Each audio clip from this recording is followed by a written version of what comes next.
উফ, ও মরণ, ভালো করে টেপ না।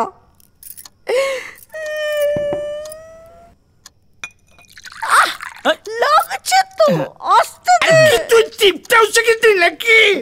আরে ওরম করে কেউ টেপে পাটা ভেঙে যাবে তো। যা, তুমি চুপ করো। ফাঁকা মদের বোতলে জল মিশিয়ে খাচ্ছে। ভেঙে যাক, আমার পা ভেঙে যাক, গুড়িয়ে যাক, আমার জীবনে অন্ধকার নেমে আসুক। সে অন্ধকার জীবনে তুমি লম্প জ্বালিয়ে বসে থাকো। আমি আবার কি করলাম? কি করলে? দেখা নেই, শোনা নেই, দুম করে একটা মেয়েকে ধরে তার সাথে বিয়ে দিয়ে কত ভেবেছিলাম বিয়ে দিয়ে মোটা টাকা নিয়ে গদির উপরে আয়েশ করবো। কোথায় কি কি না করেছি আমি, কি না করেছি আমি, খুন পর্যন্ত। কি হলো?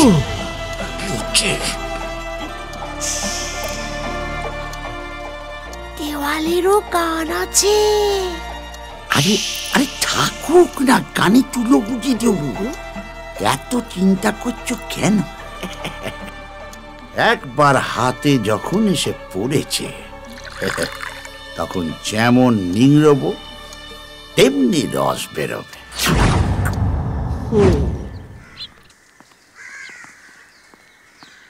Good morning. এত সকালে কোথায় যাচ্ছ বাবা? একটা খুব জরুরি কাজে যাচ্ছি মা। এই কাজটার জন্য আমি অনেক দিন অপেক্ষা করছিলাম। আসি। শোনো, তোমাকে এখন লাগবে না, তুমি অফিসে চলে যাও। স্যার।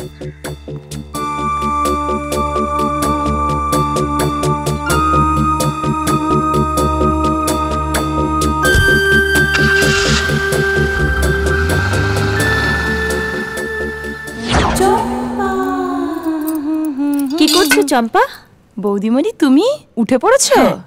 ও, তোমার চা হয়ে গেছে? হ্যাঁ। দাও। তুমি নেবে? হ্যাঁ, এখন থেকে বাবা মাকে আমি চা দেব। ঠিক আছে। আরে নতুন বউ যে, বলি সাত সকালে উঠে যাচ্ছ কোথায়? বাবা মাকে চাটা একটু দিয়ে আসি। তাদের আর পাচ্ছ কোথায়? তারা তো সকালবেলায় বেরিয়ে পড়েছে। ও, বলছিলাম কি, এই চা দুটো আমি নি। আচ্ছা নিন। রোজ রোজ তো পাই না।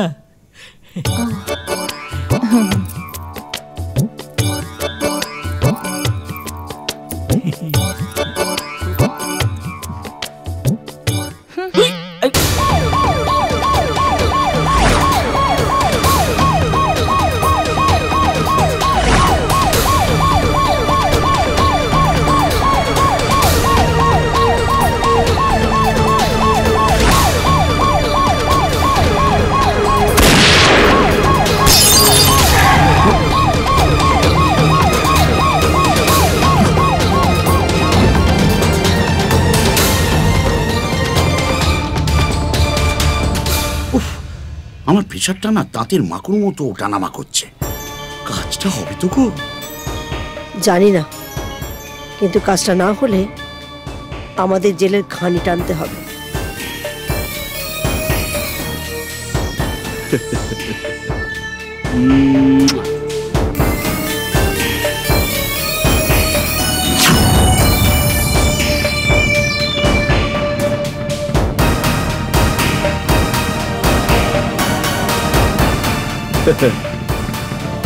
চলি কাকা। যা বাবা, বাঁচা গেল। চল চল চল চল।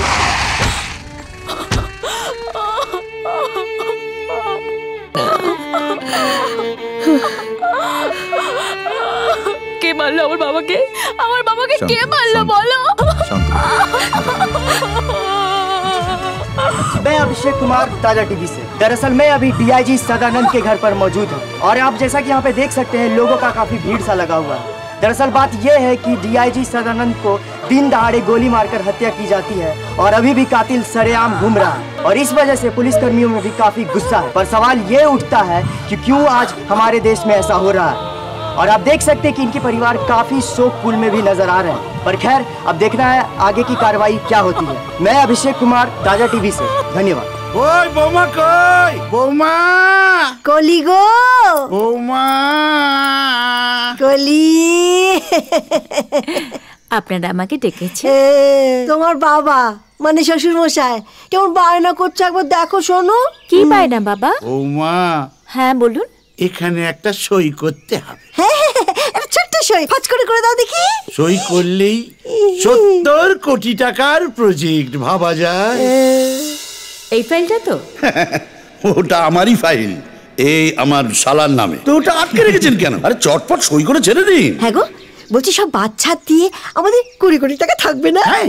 হ্যাঁ, সবই তো তোমার। আরে না, শুধু তোমার না, তোমার আর রঞ্জনের, মানে দুজনেরই। আমাদের পরিবারে। বাবা, আপনাদের না একটা কথা বলতে আমি একদম ভুলে গিয়েছি। আমি না চাকরিটা ছেড়ে দিয়েছি। ছেড়ে দিয়েছো মানে? চাকরি মানে কে? কলি, উনি ডাকছেন।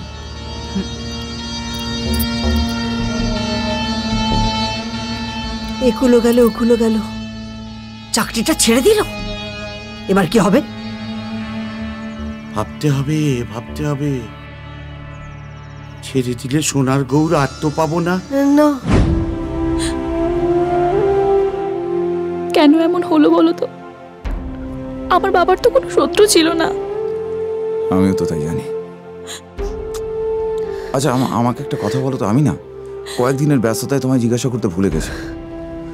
স্যারকে আমি একটা ফাইল দিয়েছিলাম, ওই ফাইলটা একটা লাল রঙের ফাইল। হ্যাঁ বাবা সেদিন একটা লাল রঙের ফাইল নিয়ে বেরিয়েছিল। 100% শিওর। মাই গড, লাল রঙের ফাইল। কিন্তু বডির পাশে তো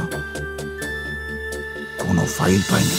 ওরে কৃষ্ণ অনুরাগীর বাগানে মনে চলো নিজ সব একেবারে বদলে দিয়েছে। অনুরাগীর বাগানে। জাম্বো, হ্যাঁ বল। বলি অনেক দিন তো হলো, কিছু মালকড়ি দাও। আরে কৃষ্ণের বাচ্চা, অকারণ খরচা করা আমি মোটে পছন্দ করি না।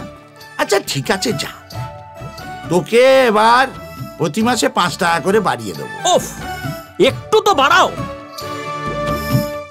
বাবু কোথায়? আমি বাবু। কি ব্যাপার বলুন? না তুমি নয়, এ বাড়ির বাবু কোথায়?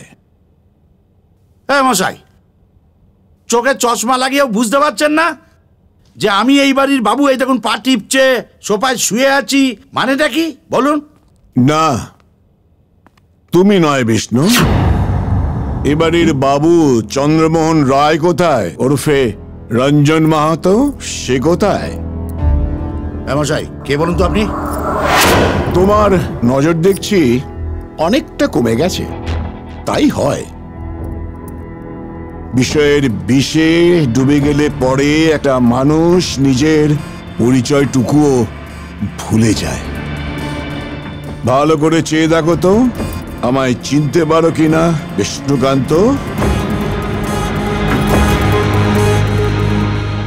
উকিল বাবু? চিনতে পেরেছ? উকিল বাবু, হ্যাঁ।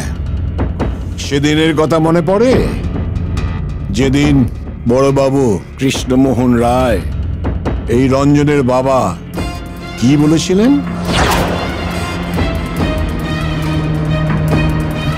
ওরে আমার কৃষ্ণের বাচ্চা, এসো এসো বাবা, তুমি আমার কোলে এসো, তুমি আমার ছেলের মতো। এসো এসো। উকিল বাবু, এসো। আমার কারো ওপরে বিশ্বাস নেই। আমি মরে গেলে এই ছেলেটাকে কেউ দেখবে না।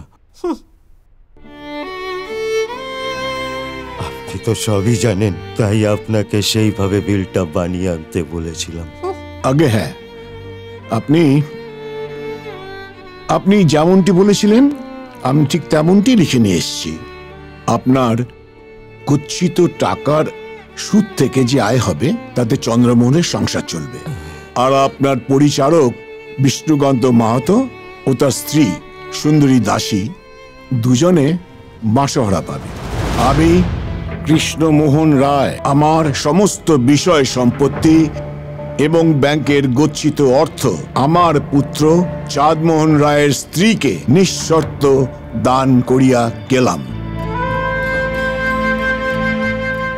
তার মানে আমি? হ্যাঁ, তুমি কৃষ্ণমোহন রায়ের ছেলে আর এই বিশাল সম্পত্তি, ব্যাংকের গচ্ছিত টাকা পয়সা সবার মালিক ছিলেন তিনি। আর তার এই উইল অনুযায়ী এখন এই সমস্ত সম্পত্তির মালিক তোমার স্ত্রী।